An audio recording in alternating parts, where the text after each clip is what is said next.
Excuse me. So with Mr. H, I had a little tickle in my throat. Sorry, I had to get a drink of water a minute ago. So practicing with a little bit of this on-off game could be really helpful for him too.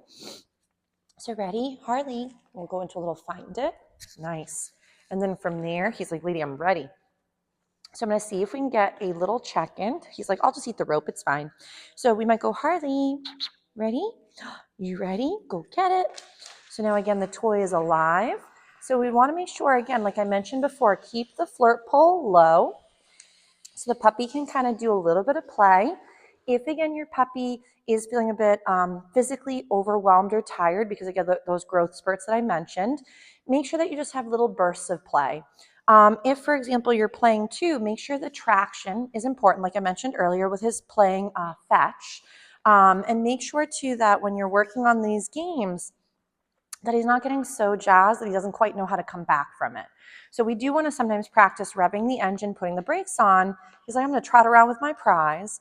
But I'd make sure that if you are playing with a toy that gets him excited, that he also sometimes practices going from that arousal or excitement back to some calm. So we might go, ready, Harley?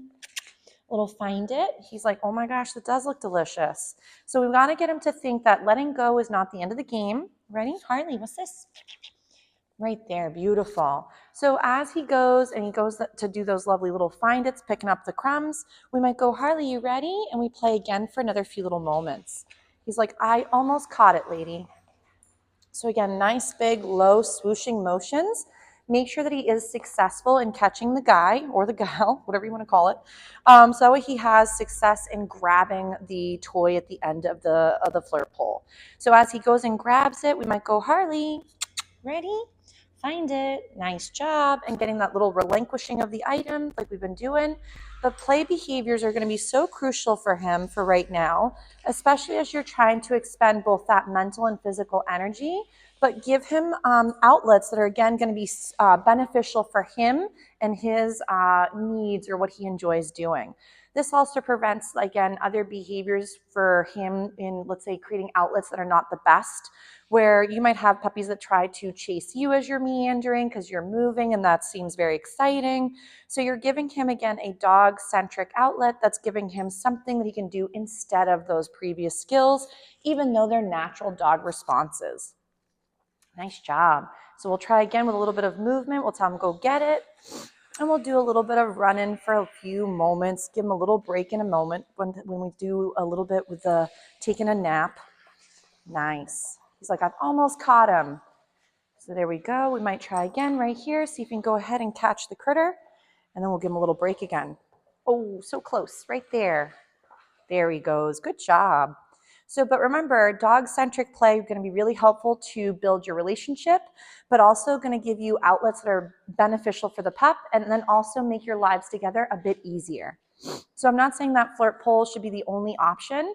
As you saw, we were doing a little bit with the tuggy. We were doing sometimes with the toy exchange. So lots of great ways that these behaviors can be helpful for getting rid of, let's say, an item in his mouth for later down the road. So we could go again, ready, Harley? Drop it, nice job, and go into a little find it. So you can see how this could then be implemented on something maybe he's not supposed to have. So remember, getting him to practice with things he's allowed to engage with to learn how to let go is going to be crucial for things he shouldn't have, and he learns how to, again, also either ignore or let go of those items. Nice shake off, sir, good boy. So, but I would say for Mr. H, he's doing a splendid job with all his different skill sets, but also just being a puppy and feeling safe and comfortable in our weird human world is very crucial. So make sure that when you're practicing with Mr. Handsome in the home front, that we're, one, setting him up for success, two, that his needs or his situations have been met. So that way, if let's say he's excessively mouthy, maybe we give him more items to mouth on that we could rotate through instead. Ready? Harley, come. He's like, lady, I'm so tired. Good job, Rennie. Oh my goodness, what a handsome man. Right there, yes. So, but again, if you're struggling, make sure to just break it down into smaller steps and make sure both you and him are successful in the process. Good job, sir. He says, I'm all done and time for my nap.